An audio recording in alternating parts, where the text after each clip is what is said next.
الحمد لله نحمده ونستعينه ونستغفره ونؤمن به ونتوكل عليه ونعوذ بالله من شرور أنفسنا ومن سيئات أعمالنا من يهده الله فلا مضل له ومن يضلله فلا هادي له وأشهد أن لا إله إلا الله وحده لا شريك له وأشهد أن محمدا عبده ورسوله أما بعد أعوذ بالله من الشيطان الرجيم بسم الله الرحمن الرحيم إن الذين يحبون أن تشيع الفاحشة في الذين آمنوا لهم عذاب أليم في الدنيا والآخرة والله يعلم وأنتم لا تعلمون رب اشرح لي صدري ويسر لي أمري واحلل عقدة من لساني يفقهوا قولي أما بعد اللہ رب العالمین نے انسان کو فطری خوبیوں سے مالا مال کیا ہے اور انسان اپنی امتیازی خصوصیات کی وجہ سے باقی تمام مخلوقات پر فضیلت رکھتا ہے۔ ان خوبیوں میں سے ایک خوبی شرم اور حیا کی خوبی ہے۔ یہ فطرتی طور پر ہر انسان میں موجود ہے۔ اگر انسان اپنی اس فطری خوبی کو از خود خراب نہ کرے تو یہ موجود رہتی ہے، اور پھر اللہ رب العالمین نے انسان کو جو دین عطا کیا ہے، اس دین کو دین فطرت کہتے ہیں، یعنی انسان کی رہنمائی عین اس کی فطرت کے مطابق اس دین میں کی گئی ہے۔ تو اس فطری تقاضے کے مطابق حیا سے متعلق بھی قرآن اور حدیث میں مکمل تعلیمات دی گئی ہیں، اور اس کے ضد بے حیائی، بے شرمی، فحاشی اور عریانی کی مذمت، اس کی قباحت اور اس سے بچنے کی تاکید اور تعلیم اس دین میں دی گئی ہے۔ حیا سے مراد شرمندگی ہے۔ یہ اس کیفیت کا نام ہے کہ جو کسی انسان پر کسی عیب کے خوف اور ہیبت کی وجہ سے طاری ہوتی ہے کہ یہ غلط کام ہے، یہ میں کر لوں تو اس کے نتیجے میں مجھے جو ہے لوگوں کے سامنے بدنام ہونا پڑے گا، لوگ مجھے برا کہیں گے۔ یہ کیفیت انسان پر طاری ہو جائے، اسی کو حیا کہتے ہیں۔ حیا کی دو قسمیں ہیں۔ پہلی قسم ہے حیا نفسانی۔ حیا نفسانی یہ تمام انسانوں میں کسی نہ کسی درجے میں موجود ہے، جیسے بے پردہ اور اسی طریقے سے لوگوں کے سامنے سطر کا کھولنا، اس سے انسان اجتناب کرے، اس سے انسان دور رہے، تو یہ حیا نفسانی ہے۔ اس کے اندر یہ ودیعت کی کر دی گئی ہے کہ وہ لوگوں کے سامنے بے پردہ نہ ہو، اپنا سطر کسی کے سامنے ظاہر نہ کرے۔ یہ پہلی قسم ہے۔ دوسرا ہے حیا ایمانی، یعنی ایمان کا یہ تقاضا ہے کہ اس کے مطابق عمل ہو۔ وہ یہ کہ مؤمن بندہ اللہ کے خوف سے گناہ سے رک جائے، یہ ہے حیا ایمانی، اللہ کا حیا کر لے اور اس کی وجہ سے وہ گناہ سے باز رہے۔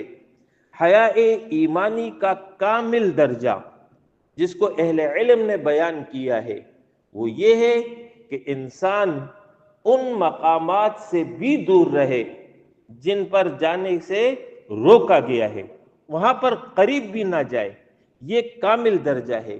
اسی طرح ان مقامات سے غیر حاضر نہ ہو جہاں پر حاضر ہونے کا حکم شریعت نے دیا ہے۔ یہ ہے حیاء ایمانی کا کامل درجہ۔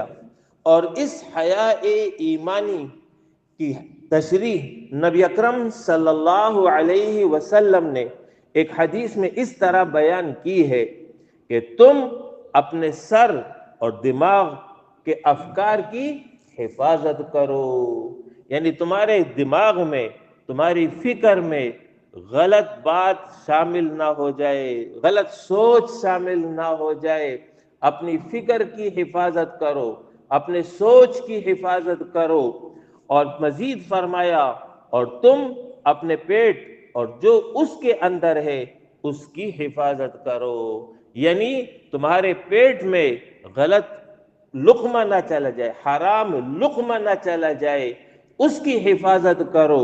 اور پھر مزید فرمایا موت اور ہڈیوں کے گل اور سڑ جانے کو یاد کرو۔ ایک دن اپنی قبروں میں پہنچو گے، وہ دن آ رہا ہے جس میں تم نے قبروں میں داخل ہونا ہے، اور پھر اس کے بعد یہ جسم گل سڑ جائے گا۔ لہٰذا اس وقت کو یاد رکھو، موت کو یاد رکھو، موت کے بعد جو حالات پیش ہوں گے اس کو بھول نہ جانا، اس سے غافل نہ ہو جانا۔ اور مزید فرمایا اور جسے آخرت کی چاہت ہو وہ دنیا کی زینت ترک کر دے۔ جو آخرت کا طلبگار ہے تو پھر وہ دنیا کی زینت میں نہ مبتلا ہو، اس لیے کہ دنیا کی زینت میں اگر وہ مبتلا ہوگا تو اس کی ساری توجہ اس دنیا کی جانب ہوگی، آخرت سے غافل ہو جائے گا۔ اور جو اس دنیا سے بے رغبت ہوگا اس کی توجہ آخرت کی جانب ہوگی۔ اور اصل اور حقیقی زندگی تو آخرت کی زندگی ہے۔ دنیا کی زندگی کیا زندگی ہے؟ آج ہے اور کل نہیں ہے۔ لہٰذا تعلیم اور ترغیب دی ہے کہ دنیا کے مقابلے پر آخرت کو ترجیح دو، تمہارا سارا ذہن آخرت کی طرف لگا ہوا ہو۔ فرمایا پس جس نے اس طرح کیا اس نے حقیقت میں اللہ تعالی سے حیا کی جیسے کہ اس سے حیا کرنے کا حق ہے۔ یہ ہے وہ حیاء ایمانی جس کی تشریح نبی اکرم صلی اللہ علیہ وسلم نے اس حدیث میں بیان کی ہے۔ تو حیا کی تعلیم دی ہے۔ حیا کے حوالے سے متعدد احادیث میں آپ صلی اللہ علیہ وسلم نے اس کی تفصیل اور اس کی وضاحت فرمائی ہے۔ ایک حدیث میں فرمایا کہ ایمان کی 70 سے زیادہ شاخیں ہیں اور سب سے افضل شاخ لا الہ الا اللہ ہے، کلمہ توحید کا اقرار ہے۔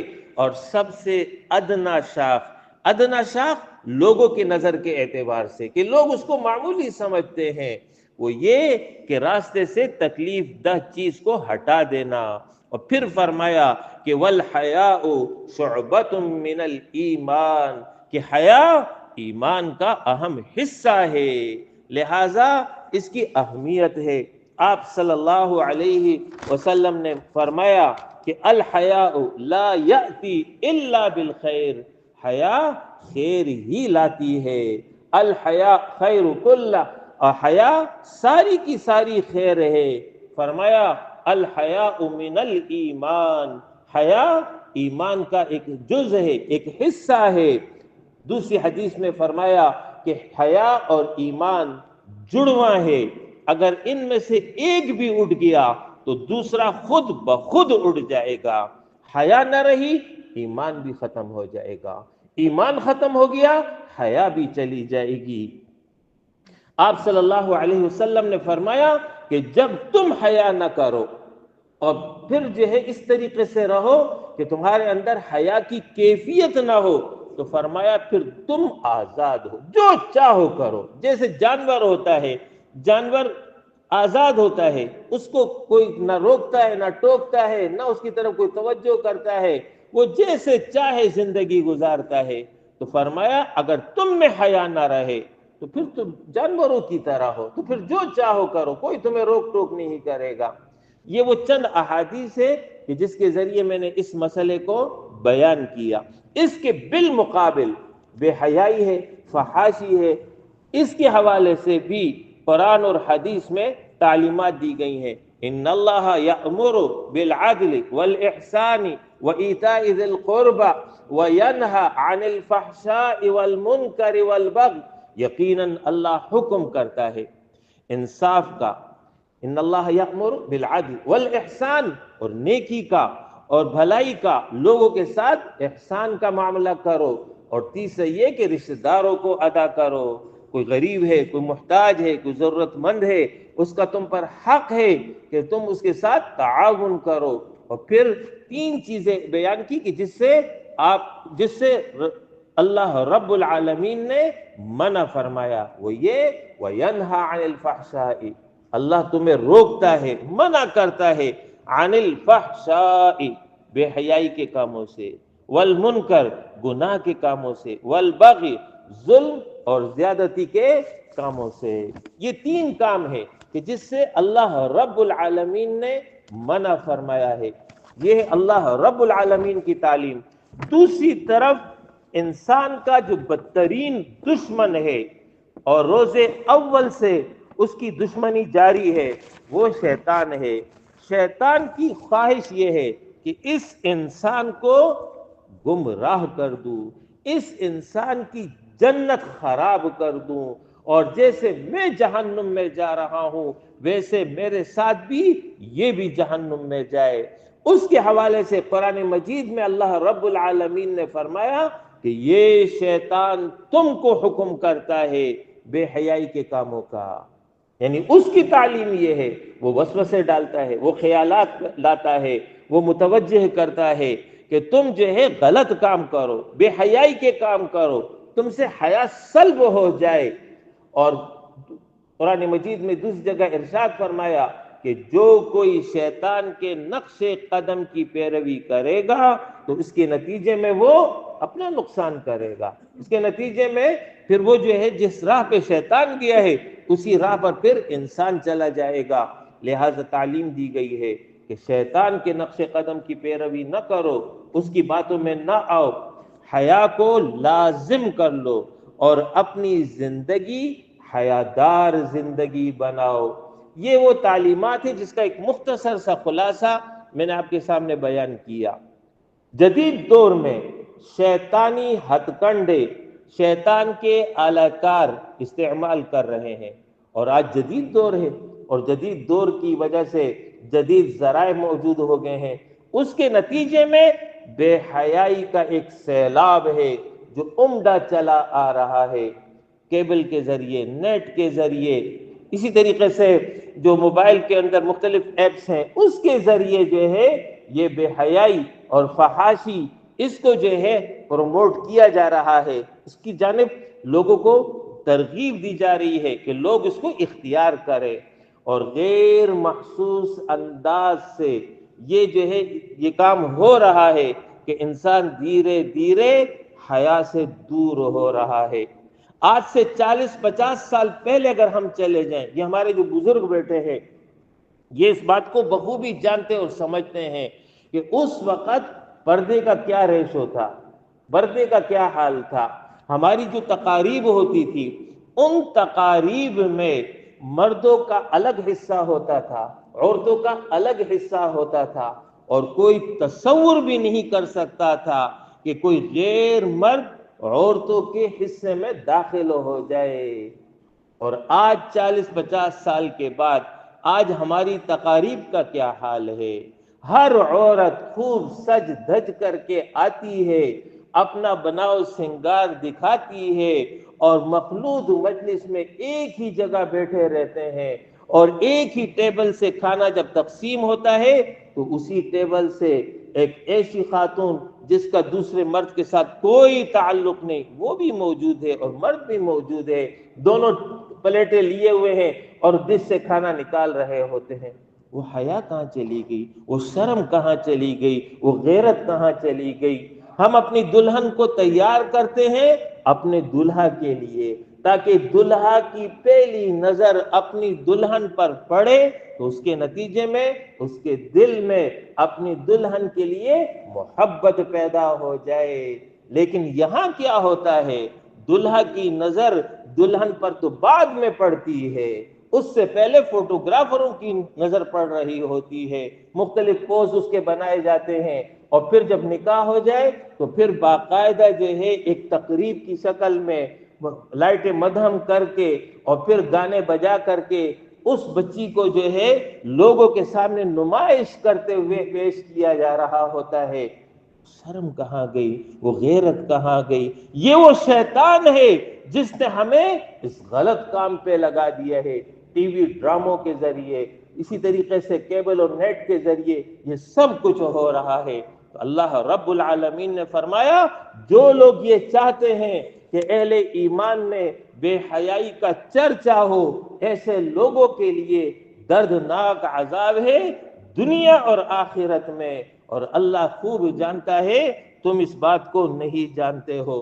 لہذا یہ تعلیمات ہیں، اس کے مطابق ہمیں اپنی اصلاح کرنی چاہیے۔ شیطان کا ایک ہتھ کنڈا ویلنٹائن ڈے کے نام سے ہو رہا ہے، آج سے 20 سال پہلے کوئی بھی اس کو نہیں جانتا تھا، لیکن آج اس کا چرچا سوشل میڈیا کے ذریعے ہو رہا ہے، کیبل کے ذریعے ہو رہا ہے، نیٹ کے ذریعے ہو رہا ہے۔ یہ ایک مشرکانہ رسم ہے، یہ عیسائیوں کی رسم ہے، ان کے ہاں تو حیا کا کوئی تصور نہیں ہے، وہاں مرد و زن کا اختلاط کوئی بات ہی نہیں ہے۔